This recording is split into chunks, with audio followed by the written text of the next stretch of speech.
Well, I'm glad you could join me for the hour, and a few times a year I like to have on air Leo Hohmann. He is the author of the book Stealth Invasion, Muslim Conquest Through Immigration and Resettlement Jihad. By the way, you know by now that I live in the land of mass migration, Minnesota, and that's both the Twin Cities and outstate Minnesota. And we have some challenges here, and some of those challenges, well, they'd be conquered if our migrants here would assimilate, but that doesn't seem to happen. We're going to talk about a lot of issues today. We'll talk about some of that stealth invasion, but I've got some other issues too. How about the burning of Notre Dame? Does that have some significance? We're going to talk about just a lot of issues here in the hour ahead. Leo Hohmann, welcome back to Understanding the Times Radio. Thanks for having me on, Jan. Yeah, listen, just a couple of introductory comments, but my comments here are going to be in the form of a question. I'm quoting you here, and you say, the process of settlement is a civilization jihad process with all that the word means. The brothers must understand that their work in America is a kind of grand jihad in eliminating and destroying the Western civilization from within and sabotaging its miserable house by their hands and then the hands of the believers, so that it is eliminated and Allah's religion is made victorious over all other religions. First of all, that is from the Muslim Brotherhood. Am I right there? That's who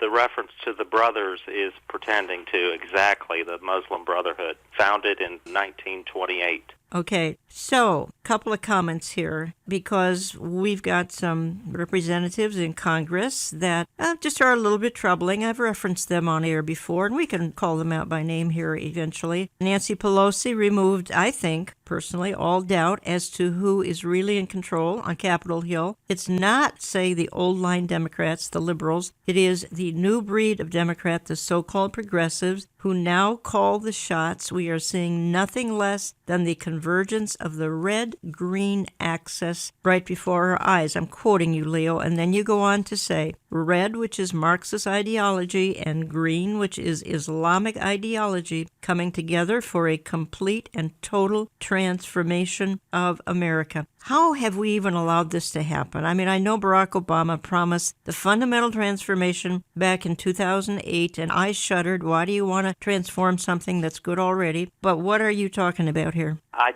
don't believe Barack Obama believes that we ever had anything good going on here in this country, any more than the governor of New York, Mr. Cuomo, said when President Trump started talking about Make America Great Again. Cuomo said, America was never that great. This is a shared ideology among the new breed of Democrats in our country. Like you said, this is not the old-line liberals that we're talking about who stood for civil liberties and free speech. This is not the party of Robert Kennedy or John F. Kennedy. This is a new, extremely radical line of the Democratic Party led by people like AOC, Ilhan Omar, Rashida Tlaib, the younger crowd who are seizing power, grasping it violently with violent speech. And they have a virulent hatred for everything that America stands for, its history, its republic. They want to do away with the Electoral College so that a few large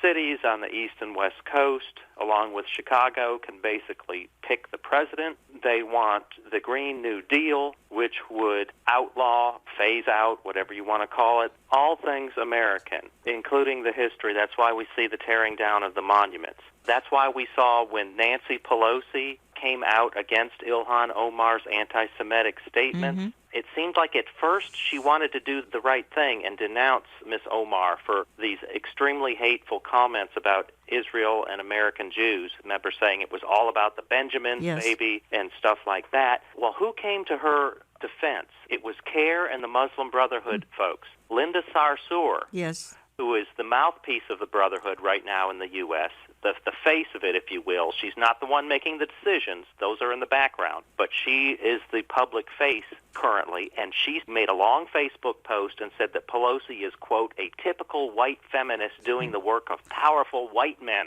unquote. I want to quote you again here, Leo. And I'm quoting from some articles, folks, and you can find them at his website, leohohmann.com. I'll spell that later for you. But here's what you say. You say, they decide what is acceptable political speech speech in Washington, and the corporate media backs them up with nonstop propaganda. They will increasingly be coming after us, the people of conservative Judeo-Christian values, in the months and years ahead. Trust me, these folks do not play nice. They are coming for our jobs, our businesses, our guns, our cars. They're even coming for our children with state-run daycare for infants and toddlers. Those who cannot terminate, they will indoctrinate. And then you say, now going back to some of these representatives in Congress, so when a young freshman congresswoman named Ilhan Omar came out with repeated anti-Semitic statements calling Israel evil and stating those of us who support Israel's right to exist are somehow under the influence of dual loyalties and cannot be trusted, she was speaking directly from the culture she was brought up in. Okay, Leo, Representative Omar is in my area. Her district is 5th District in Minnesota. You know, she's duly elected. So how would you fix the problems that we're talking about? Well, the only reason that she's duly elected is not because of any organic growth of far-left, jihadist, sympathizing people in Minnesota. That's not Minnesota. The reason that she is duly elected is because the U.S. government has been pumping Somali refugees into Minnesota for the last 35 years, thereby creating a nation within a nation, a parallel society that is now maturing and getting large enough to elect its own like-minded leaders. And now we see another in the form of Ilhan Omar. Right. To really stop this, people say that she shouldn't be in Congress. Well, she is.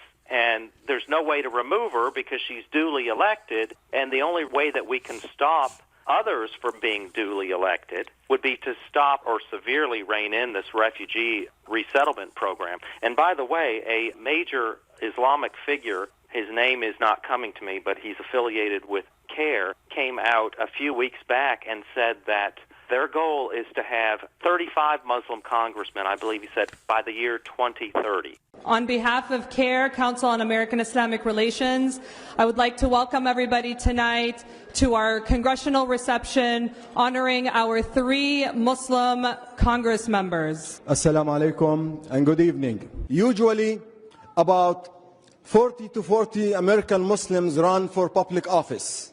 In the past 2 years alone, more than 270 American Muslims ran for public office in an unprecedented number. 131 of them won seats at this local, state, and federal level. The American Muslim community would spend about $500,000 giving contributions to candidates that they like. In the past 2 years, the American Muslim community has spent $18 million to support candidates that support their issues. So it gives me great honor and pleasure to introduce to you our representative, Andre Carson. It's more than just about having 3 Muslims in Congress. I think symbolically it has great value. But I won't rest until 2020. We have 5 more members in Congress. 2022 and 24, we have 10 more Muslims in Congress. In 2030, we may have about 30, 35 Muslims in Congress. Then we're talking about Madam Chair Rashida. We're talking about Madam Chair Ilhan. Hell, we could be saying Speaker of the House Ilhan, Speaker of the House Rashida. Senator Rashida, Governor Ilhan, President Fatima, Vice President Aziza, inshallah. Yeah, Andre Carson, there you have it. Mm-hmm. I couldn't remember who it was that said it, but my numbers were correct. 30 to 35 Muslim congressmen by the year 2030. That is enough to create a voting bloc in the Congress, 30 to 35 Muslims. Think of what impact this would have on the U.S. support for Israel alone. I'm thinking of it right now. It is scary. Yeah. Yes, Jan. Well, I'm quoting you again. This is an article, and it's actually titled The Red-Green Axis of Evil. You can find it at leohoman.com. And you say, these are the values that underpin our Constitution, yet the UN has an agenda for us that seeks to undermine our Constitution. How will they do it? They'll do it by opening the borders, introducing anti-Western, anti-Christian ideologies, and socialist economic programs like the Green New Deal, which is nothing more than the UN's failed 20-year program for sustainable development. And then you say, Leo, just reading another paragraph, a part of that agenda to remove borders and boundaries between nations is the refugee resettlements. The globalists understand that demography is destiny, and the best way to establish global socialism is to insert dependent third worlders into Western democracies who have no intention of assimilating. This creates a parallel society, a nation within a nation. And you say, I've documented all of this in their own words in my book. And again, folks, that book is Stealth Invasion, Muslim Conquest Through Immigration and Resettlement Jihad. Find it at leohoman.com. Go ahead, Leo. Absolutely. And we just see what seems like stupid comment after another by Ilhan Omar. It seems like she puts her foot in her mouth, talking about Judeo-Christian culture being silly. She mocked the U.S. involvement in her country, Somalia, back in 1993 with the Black Hawk Down incident. She said that Israel has hypnotized the world with its evil ways.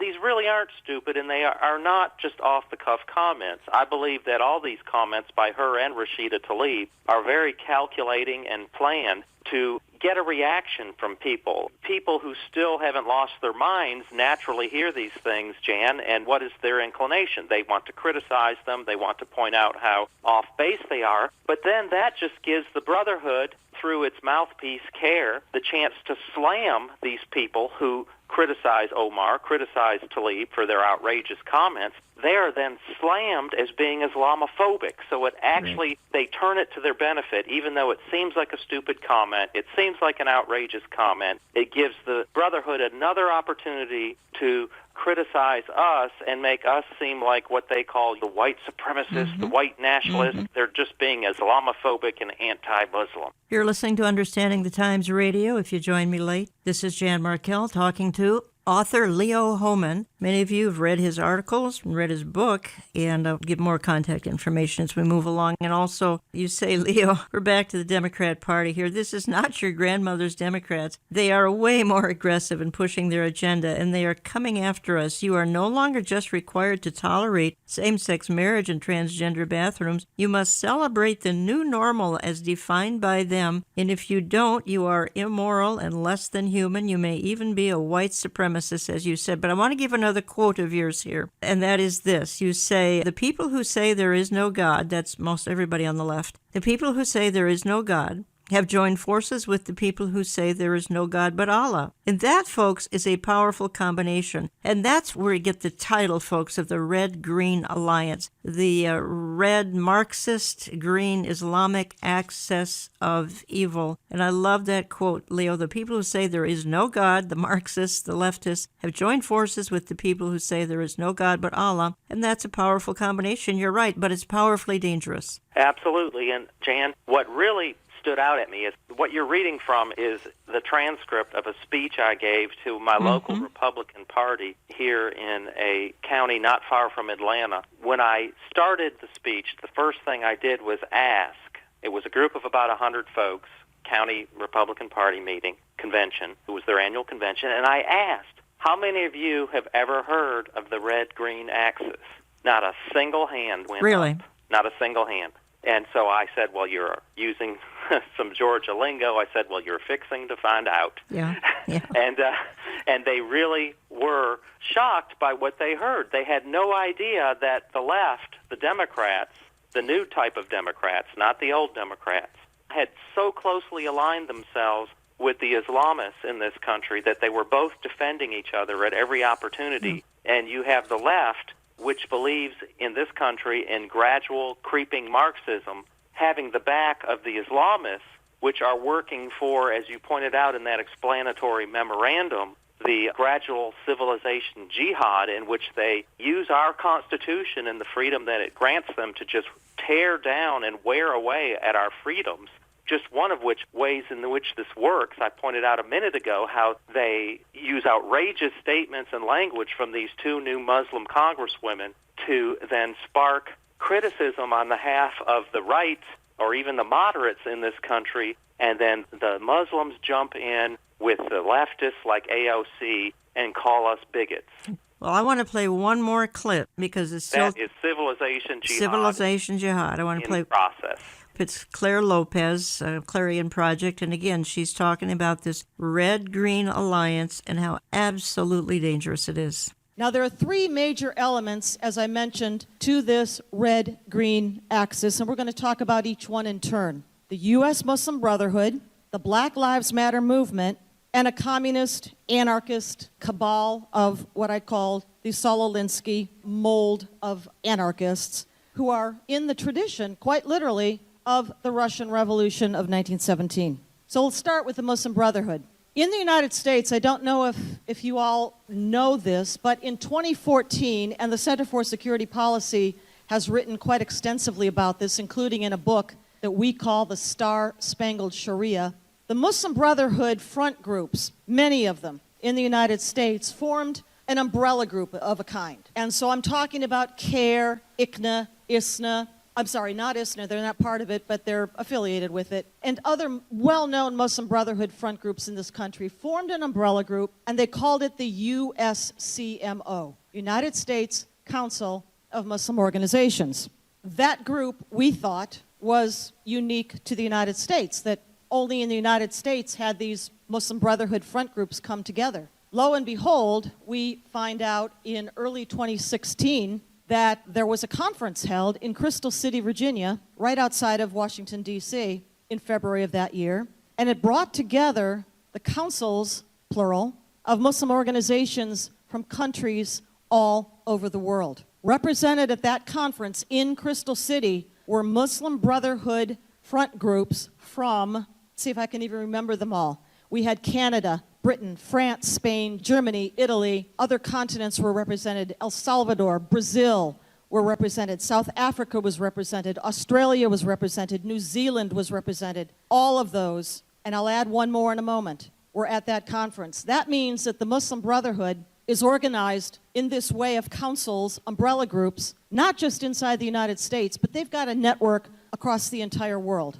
I hope you see how serious this is, folks. I want to quote Leo Hohmann one more time here, what he's writing. And he says, Nancy Pelosi, Joe Biden, even Bernie Sanders, none of them matter anymore. The ones to watch are the new revolutionary socialists, the ones who call themselves progressive. All the others are just playing catch-up, groveling for support from the socialists who now set the agenda for them. That agenda is above all globalist, socialist, and extending government favoritism to Islam above all others. This agenda is exposed completely in his book. Among all the reviews the book has received, one theme has been dominant. It connects the dots. It helps us understand the values of those taking over the Democrat Party and who want to take over the country. You know, Leo, that's all extremely ominous, and I don't know how to put a positive spin on it. I really don't. Well, the Bible says that this is all going to happen. Jesus said, don't be surprised when they hate you because they hated me first. At the Last Supper, he told his 12 apostles that they would come under extreme persecution. 11 of them, all but John, I believe, was martyred. Then we can go throughout history and see the same thread, the same trail of blood of the martyrs. So we should not be surprised. But the silver lining to me is, and we can get into this a little bit later when we talk about the most recent article I posted about what happened in Sri Lanka. Yeah. The way the world responds to this trail of blood from Christian martyrs should bolster our faith because it just affirms what Jesus said.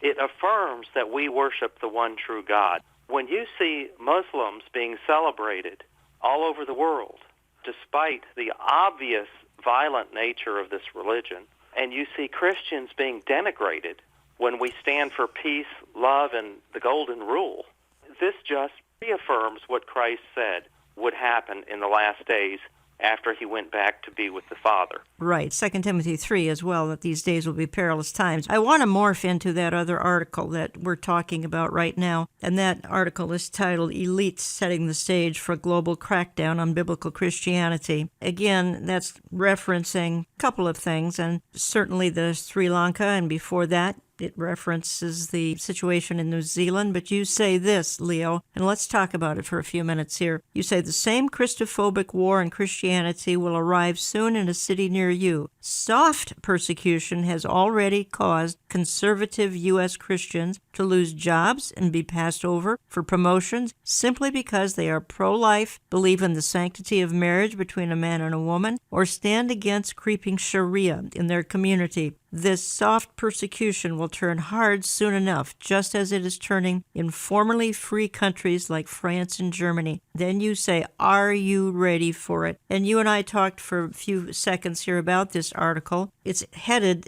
Elites Setting the Stage for Global Crackdown on Biblical Christianity. Let's talk about who the elites are. New World Order people? Who are they? Absolutely. These are the folks that are also described as the establishment, the globalists, the elitists, the people who run our university systems, the people who dominate our mainstream media from the very top, your CNNs and your MSNBCs, Washington Post, New York Times, all the way down to most of the smallest daily newspapers in this country. And when I said that we are already seeing the soft persecution, I speak from personal experience, because I had a 30-year newspaper career where I worked in mainstream newspapers in suburban areas of Atlanta and Charlotte, North Carolina. After working for 4 years at WorldNet Daily, and WorldNet Daily went into a severe financial crisis and had to lay off most of its staff, I tried to go back into daily newspaper work, and one of the newspapers that I used to work for in 2010 through about 2012 or 13 said, yeah, we want to hire you back. We want you to be our top editor. They offered me the job. I accepted it. About a week later, I get a certified letter in the mail saying, after a recent online review of your work, we have decided to rescind the job offer. I touched on the forbidden subject. I criticized Islam and open borders. I was no longer hireable. And this is in a very conservative county in Georgia.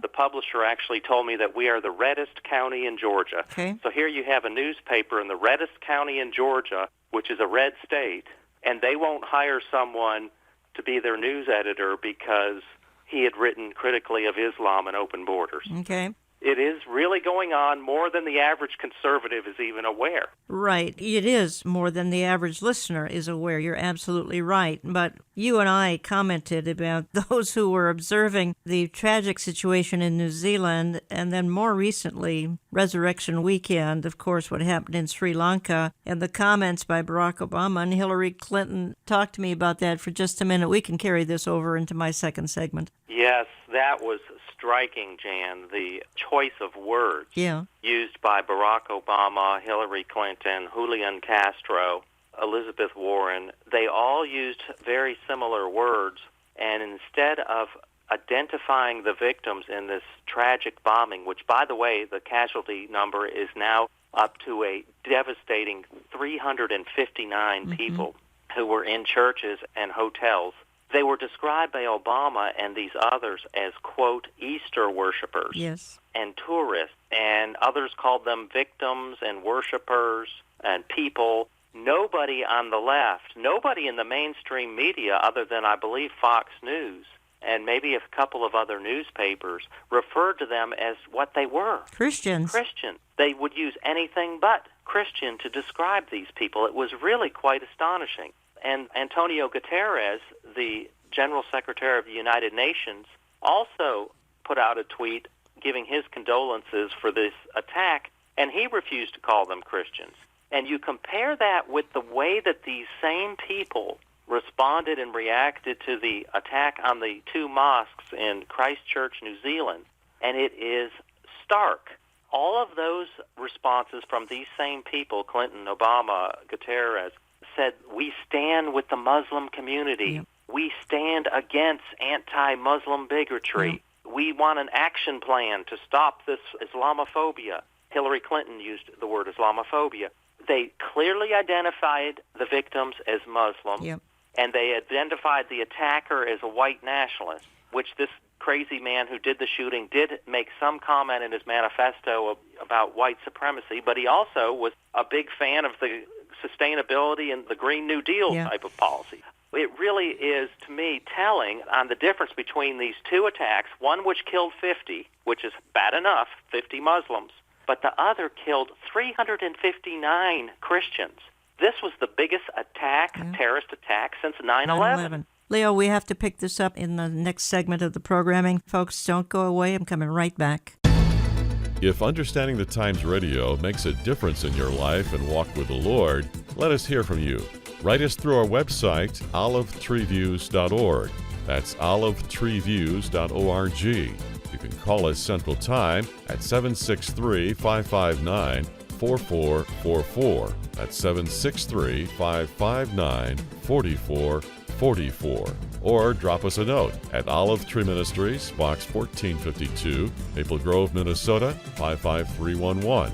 That's Box 1452, Maple Grove, Minnesota, 55311. Our programming is posted electronically to our website, oneplace.com, and our YouTube channel under Jan Markell on Saturday morning.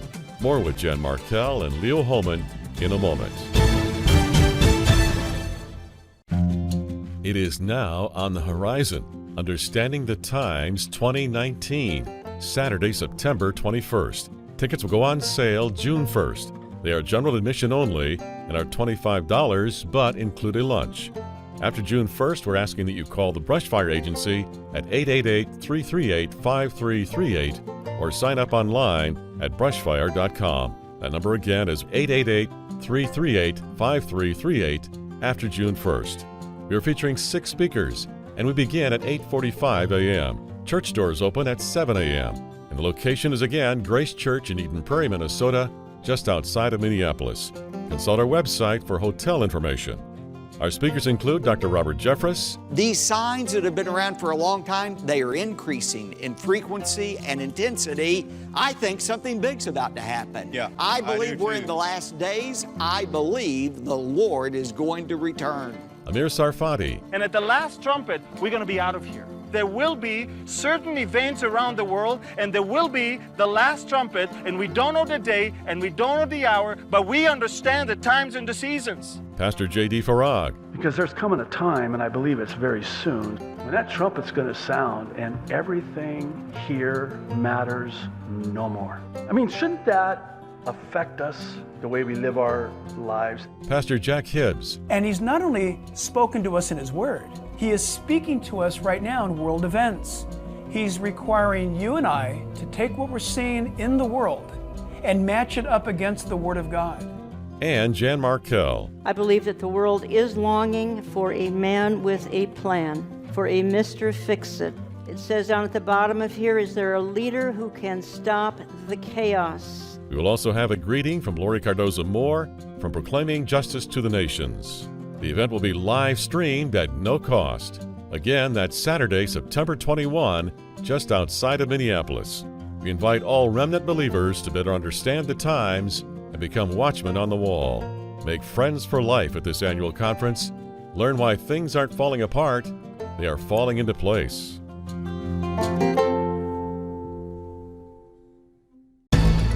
But what they haven't told us in the mainstream media is that over 1,000 Christian churches That's right. have been burned or desecrated or otherwise vandalized over the last year alone. And so this is all being swept under the rug, and when an event is so big that they can't ignore it, like the Notre Dame Cathedral and the attack in Sri Lanka, we're given not the full truth, but just bits and pieces. We have an active website, olivetreeviews.org, that features daily headlines and other articles, video, 2 years of radio programming, a store with cutting-edge products, conference information, and donate and contact links. You can now text to give Jan Markell and Leo Homan are sharing sensitive information this hour. That's why we ask our listening audience to regularly pray for this ministry and our media team. Also, that we can raise the substantial funding for this radio outreach. Let's return to Jan Markell and Leo Homan to continue their discussion on stealth invasion and resettlement jihad. Fox News alert: ISIS now taking credit for a stabbing attack at a mall in Minnesota. The suspect in St. Cloud was born in Somalia. There's his picture right there on the left-hand side of your screen. Moved to the United States 15 years ago as a child. Police say he's 22 years old, or was 22. He was shouting Allah and asking his victims if they were Muslim. So is the Somali refugee crisis now a terror crisis? Fox News contributor, U.S. Army veteran Pete Hegseth lives in Minnesota and has been looking into this and has done stories on this before. He joins us. Sadly, Pete, this does not surprise you. No, it doesn't. I was in St. Cloud actually on Saturday, familiar with that community, and if you live in Minnesota, you're familiar with the Somali Muslim population that has grown here, refugees who came here in light of the civil war there. Minnesota's a very welcoming place. The problem is that a lot of those communities have not assimilated the way we would want them to. In Rochester, in Minneapolis, in St. Cloud, there's an incubation, there's some radical mosques, there's some radical teachings, and as we've seen from U.S. Attorney Lugar, he pointed out very clearly, there is a terrorist recruitment problem in Minnesota, and much of the Somali Muslim population is in denial about it. This kid came as a refugee, came as a kid. You can't vet a kid for extremism. Right. The problem is the ideology looks to be ISIS-inspired at the very least, as they call him a soldier of the caliphate. So this is a terror problem in Minnesota, and our leaders are nowhere to be found on it. Okay, well, that is part of the discussion that we're having for this particular hour. Let me just quickly say that I know that you lead such terribly busy lives, so remember this programming is posted electronically. Saturday morning, we are airing on about 850 radio stations. If you can't get all of the program, you can get it at olivetreeviews.org, olivetreeviews.org. You can get the oneplace.com mobile app and have it downloaded to your devices Saturday morning. Why don't you look into getting my print and e-newsletter? We talk about these issues in my various newsletters as well. We have an active presence on social media, so look us up there as well. Facebook, Instagram, YouTube, and Twitter, as a matter of fact. Now, I'm spending the balance of the program with Leo Homan, and here's how you get a hold of Leo. If you'd like to chat with him, it's leohoman.com. The last name is Hohmann, leohoman.com. You'll find his articles, and you'll find his book. And the book is Stealth Invasion, Muslim Conquest Through Immigration and Resettlement Jihad. And I've already indicated that Minnesota is certainly, it's sort of a headquarters of some of the issues that we're talking about. I have indicated that I think, speaking as a Minnesotan, the chief issue I think I struggle with is the lack of assimilation of those who are settling here. And the settling of particularly Somalis began, I think it was in the 1990s. It was under President Bill Clinton. And of course, it's only grown exponentially since the 1990s. Leo, we were talking again about the difference in the reaction to the Christchurch bombing. A couple of mosques in Christchurch. This is now several weeks ago, and comparing it to what happened on Resurrection Weekend a couple of weeks ago now with the Christians in Sri Lanka. You feel this is sort of a foreshadowing of what could become a massive crackdown on biblical Christians on the horizon. We sort of touched on that in the last segment. I think we need to finish our thoughts on that topic before I move to a very related topic. I do, Jan. I do believe something worse is coming. When you see 359 Christians slaughtered while worshiping inside churches on the holiest day in all Christendom, Easter Sunday, and it's already dropped off the news cycle.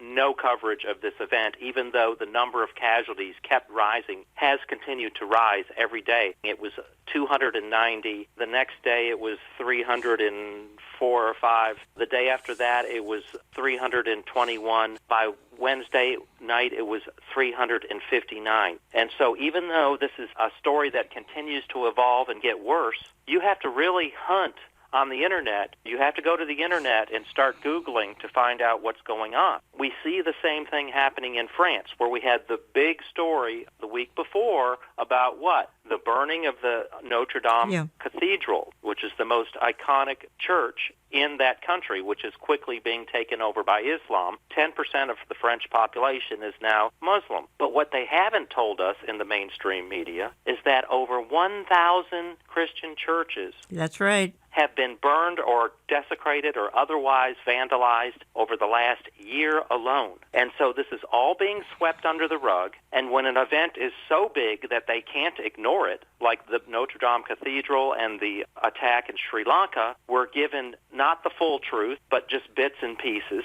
Sri Lanka, it wasn't Christians, it was Easter worshipers, people, victims, travelers, tourists. When the Orlando gay nightclub was shot up a couple of years ago, and 50, I believe it was 49 or 50 people died in that tragic event, people like Obama and Hillary were saying what? They said, we stand with the LGBT community. They didn't say, we stand with nightclub dancers. They were very specific in who they said that they were standing with.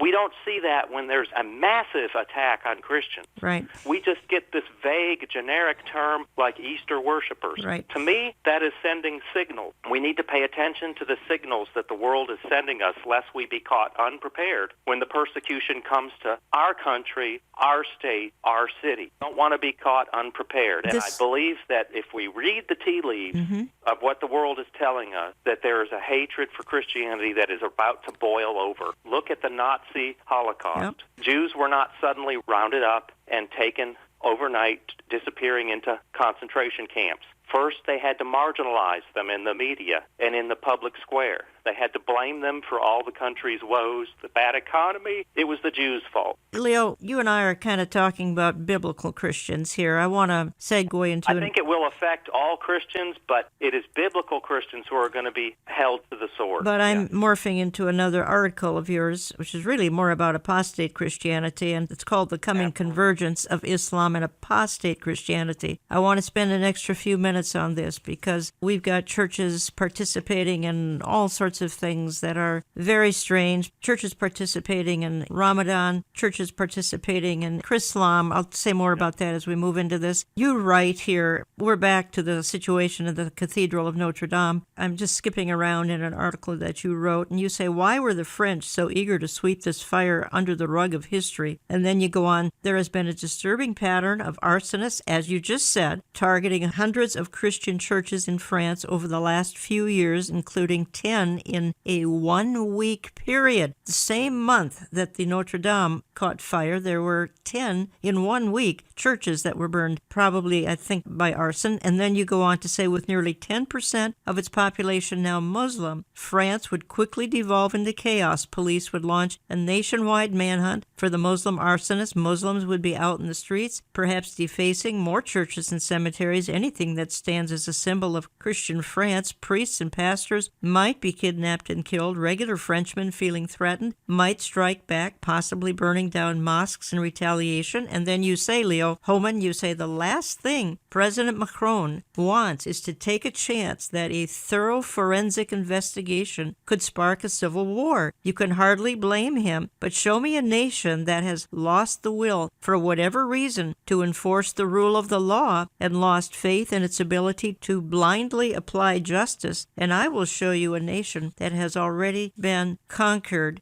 Leo, you say that this situation is setting the stage for the interfaith movement to blossom. What do you mean by that? Absolutely. Just as we see pressure being turned up on biblical Christianity, traditional Christianity, we believe in what? We're pro-life. We don't believe in abortion. We believe in one man, one woman marriage. We don't believe in open borders. There are other Christians that will see the persecution happening before their eyes. And if they're not strong in their faith, maybe they're waffling, maybe they even believe in some of this stuff they say they do. Maybe they say they're pro-life, but they're going to be afraid because they're going to see the persecution heating up. And the New World Order has an answer. Just go along into this new, watered-down version of Christianity. Maybe it'll be called Chrislam, maybe it'll be called something else. I don't know. I was shocked. I've heard of the Chrislam movement for several years, but I was shocked when I did an internet search on the word convergence. Islam, Christianity, and convergence. And what I found was a document that came out of a side event from the United Nations in 2017 in which they talked about, in very open terms, the coming grand convergence of Christianity and Islam. I was blown away. Quite frankly, and I'm aware of what you're referring to, United Nations Human Rights Council 34th Ordinary Session, Geneva, the Arab Muslim organizers of this conference conducted under the auspices of Geneva Center for Human Rights Advancement Global Dialogue invited representatives from Muslim and Christian regions to exchange their views on the convergence between Islam and Christianity. I want to move from that to something that happened maybe 10 years ago, because this involves some evangelicals, and that would be the Yale Agreement, which kind of morphed into the common word between us and you, as it was called. The Yale Agreement and common word basically said Muslims and Christians worship the same God, all these kinds of things that are just crazy, beyond the pale, that evangelicals would sign on to this, but they did by the barrelful. Representatives from Fuller Seminary, the National Association of Evangelicals, Bill Hybels, North Park University, David Neff, Christianity Today, World Evangelical Alliance, the then president of the Navigators. Again, this is 10 years ago. Then the religious left, Brian McLaren, Tony Jones, Jim Wallace, these religious leftists all signed this common word between us and you, again, stating the fact that we've got to get along, Christians and Muslims. Besides, we worship the same God. But you can see how this is morphing, Leo Hohmann. Yes, absolutely. I was aware of this common word document. They talk about the common word and focusing on what we have in common instead of our differences. That's right. They talk about building bridges. That's right. The only thing new that I had found last week as I was researching this is this idea of convergence. The title of this document was Islam and Christianity, the Great Convergence, working jointly towards equal citizenship rights. And it was co-sponsored by the permanent missions of Algeria, Pakistan, and Lebanon. Well, Pakistan, we know, has a horrific record on human rights with regard to Christians. Lebanon is getting worse by the day, and Algeria is not very good either. So here you have three countries that don't believe in human equal rights for Christians, touting some new-fangled religion where Islam and Christianity would get together in a great convergence and everything would be hunky-dory. It really is quite astounding. I don't know where it's going from here, Jan, but it's getting to sound an awful lot like a one-world religion. Yeah, one-world religion. And by the way, a real mover and shaker in all that we're talking about, of course, is Pope Francis. He's certainly in the forefront of all the global activity, and you did an article, of course, on the fact that he signed a pact with Islam declaring diversity of religions is willed by God. He's, I think, been called the vicar of the New World Order, so the Pope is a major player. I mean, just what his ultimate role is, I don't know. I'm not suggesting he's playing an apocalyptic role, though he certainly could. I'm quoting you one more paragraph here because we're still in the discussion about the situation in France, and you say, I can't help but wonder if God isn't trying to tell us something with the tragic fall of the spires of the great cathedral, and that it would be of Notre Dame. That's our current discussion anyway. And you say, like France, we in America know that our Christian house is on fire, or at least smoldering under the weight of sin and moral decay. Will we wait like France until it burns and crashes to the ground, and even then remain in denial, all because we could not bear the thought of calling on the heavenly fire chief to put out the flames? I appreciated that paragraph that you wrote there, Leo. Do you want to expound on that? Yeah, I don't know who set the fire that burned the spire and that caved in the roof of Notre Dame in such dramatic fashion. But I and many other writers, Christian writers, did see it as highly symbolic. It's almost as if we're seeing Western civilization, that's right, which is based on Judeo-Christian values, burning and crashing to the ground before our very eyes. And it's a warning from God, I believe. Do we have enough time to turn things around? Will we have the spiritual fortitude to do the spiritual heavy lifting, the repentance, the evangelizing that it will take to turn things around? I don't know, but the warning is there, and it's right before our eyes, and I think the Lord is saying, time is running short. It's time for us to take on a sense of urgency. I haven't seen a lot of urgency among too many folks in the Western democracies, certainly not any of those who are in political office. There is a remnant who I believe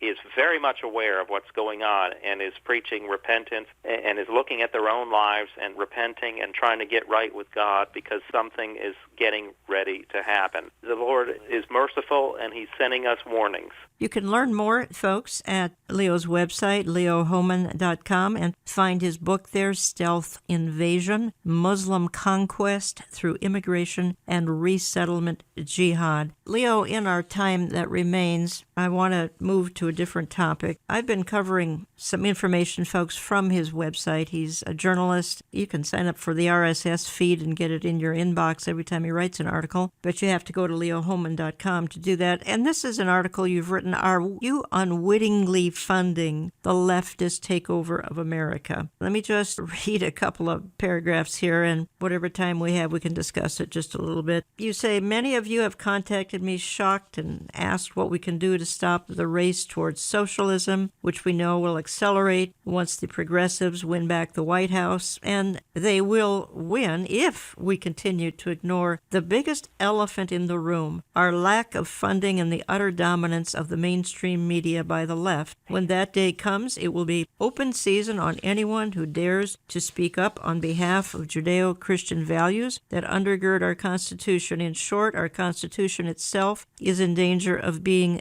gutted. And then you say, I know it sounds shocking, but let me repeat what I just said. Much of the money that is flowing into the coffers of evil organizations like Planned Parenthood, the anti-gun lobby, and the far-left community organizing groups originates from the pocketbooks of regular, patriotic, God-fearing American, and some of them Christians. Leo, you go on to talk about just what we're funding. Let's talk about it for the next few minutes here, because my listeners, they're either naively, they're certainly not willingly funding this leftist agenda. We need to tell them just how they are funding the leftist agenda. You go ahead. I'll add to it, but you've got the list here. Absolutely. I believe that every year in this country there is a great transfer of wealth from, as you said, conservative, God-fearing, patriotic Americans to those on the far left. And the way that this happens is money is given by these conservative families to mainstream institutions that perhaps were not so far left back when someone who's 50 or 60 years old today and has a kid in college was not so far left back when that 50-year-old was in college. Same with things like, let me just give a few examples. The AARP, it has an annual budget of $1.5 billion and supports liberal causes too numerous to mention. As I say in this article, it puts considerable clout behind Obamacare and the socialization of our medical system and countless other liberal causes, yet people I know, good conservatives, belong to the AARP because what? They get a few discounts here and there. Well, I found half a dozen alternatives to AARP that also give discounts, but don't support. They're either neutral or they support conservative causes. There's a link in my article where you can find them. Girl Scout cookies and the Girl Scouts in general. This used to be an all-American patriotic organization, right? Same with the Boy Scouts. Not anymore. Not anymore. Not anymore. Those girls you see outside of Walmart selling cookies, those adorable girls in the Girl Scout uniforms, it's hard to say no to them, but I think we need to start saying no to them because that organization is now a supporter, provides support to Planned Parenthood, unbelievably. And we know the Boy Scouts all into the LGBTQ issue. What about universities? I believe Christians should look at the university that their high school student is interested in and say, does this institution support my values, or does this institution support the overthrow of Western civilization through creeping Marxism? I believe this now includes most public universities, sorry to say. If you can't afford to send your child to a Christian university, maybe you should consider other alternatives. What about Hollywood? Look at all the movies we go to every year, many of them with a far-left agenda, and yet we see alternatives. We see wonderful Christian-made movies like Unplanned coming out that are professionally made and support godly values. Let's support them instead of the R-rated and PG-13 Hollywood studio films. we have one after another. It was too many really to list in this article, but I did give a list of 38 companies and nonprofits that donate directly to Planned Parenthood. Many of them are household names like Coca-Cola and Ford Motor Company, Starbucks. The list goes on and on. How many places sell coffee? Why should we go and give our money to Starbucks when we know that some of it ends up being donated to far-left foundations and other political organizations that we don't agree with? I call them wolves in sheep's clothing. It's something we really need to consider if we're serious, Jan, about this culture war, which it seems like we're losing. It really is all about the money. Follow the money. The title of the article that we're discussing is, Are You Unwittingly Funding the Leftist Takeover of America? Leo, we haven't even talked about the search engine industry, which of course is dominated by Google. There are some other options. I have not found them to be the most effective. Everyone's pouring their time and money in the ads that are coming from Google, and you also reference Amazon. Honestly, Leo Hohmann, I deal with authors. Their books are published and distributed by Amazon, and I'm in a catch-22 because that's sort of their publisher, and some of them are very, very fine books. And if they're not published by Amazon, Amazon is selling them. But again, owned by leftist billionaire Jeff Bezos, and Amazon has wiped out much of its competition. Are there some alternatives for the products we buy? Maybe we spend a few extra dollars and go elsewhere. I'm not sure, but I wanted to throw those two options in there that we're all kind of visiting on a regular basis, Google and Amazon.